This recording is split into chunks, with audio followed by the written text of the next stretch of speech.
मेरे प्रिय साथियों नमस्कार। तो आज हम एनसीसी के परीक्षा से संबंधित महत्वपूर्ण प्रश्न आपको देने जा रहे हैं।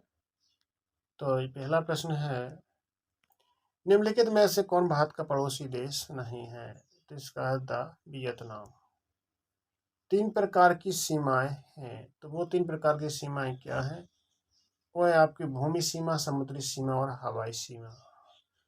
भारत देशों के साथ भूमि सीमा साझा करता है, तो 7 देशों के साथ अपनी भूमि की सीमा साझा करता है। जो समय स्पष्ट रूप से पहचानी जाती है, विवाद रहित होती है, उसे उस सीमा को क्या कहते हैं? तो उस सीमा को कहते हैं सीमांकन। वह सीमा जो स्पष्ट रूप से पहचानी नहीं गई है और विवादित भी सीमा कहलाती है, उसे क्या कहते हैं? अचिह्नित सीमा। दक्षिण और दक्षिण पूर्व एशिया के कई देश और क्षेत्रों से बना एक क्षेत्र है जो ऐतिहासिक रूप से भारतीय संस्कृति और भाषाओं से प्रभावित थे, तो वह बृहद भारत।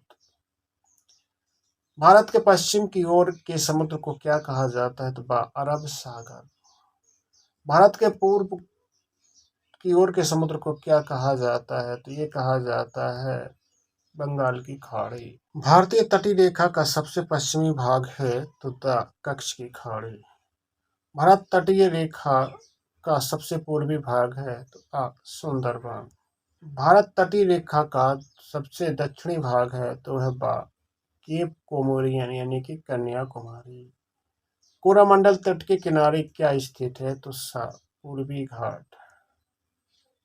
कोंकण तट के किनारे क्या स्थित है? तो है पश्चिमी घाट। कन्नड़ अधिकतर राज्य में बोली जाती है तो कर्नाटक में। मलयालम बोली अधिकतर किस राज्य में बोली जाती है? तो केरल में।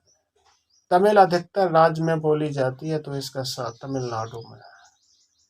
तेलुगु अधिकतर राज्य में बोली जाती है तो इसका है आंध्र प्रदेश में। स्वतंत्रता के समय कुल कितनी रियासतें थीं? तो 565। भारत ने अपनी सीमाओं की रक्षा के लिए कितने युद्ध लड़े? तो 5।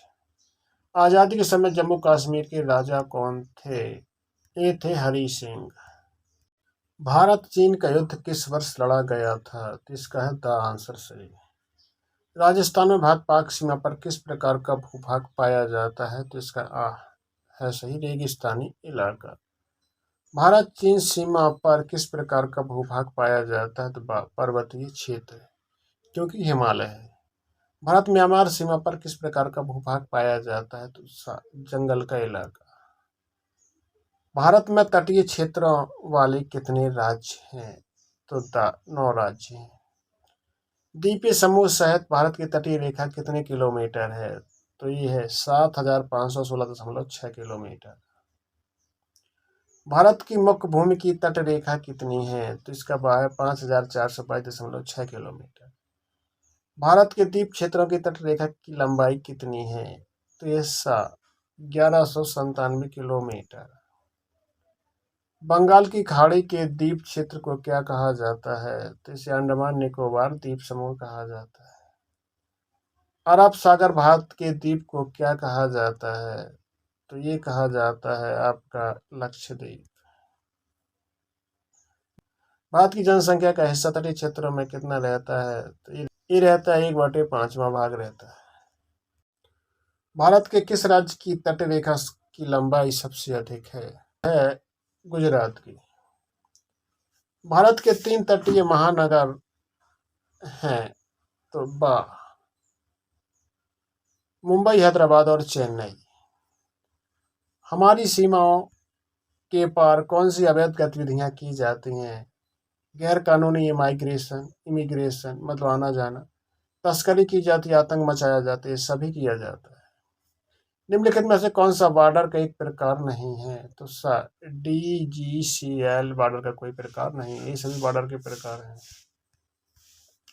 दो देशों के बीच अच्छी तरह सीमांकन और परस्पर रूप से स्वीकार सीमा है तो IB। भारत और जम्मू कश्मीर के पाकिस्तान नियंत्रण भागों के बीच सैन्य नियंत्रण रेखा को कहा जाता है तो नियंत्रण रेखा। वह रेखा जो सियाचिन ग्लेशियर क्षेत्र के भारतीय और पाकिस्तानी सैनिकों की वर्तमान स्थिति को विभाजित करती है तो AGPL।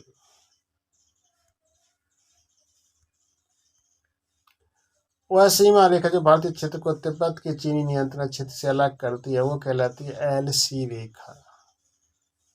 1914 में सीमांकित भारत और तिब्बत के बीच की सीमा को क्या कहा जाता है? तो मैकमोहन लाइन।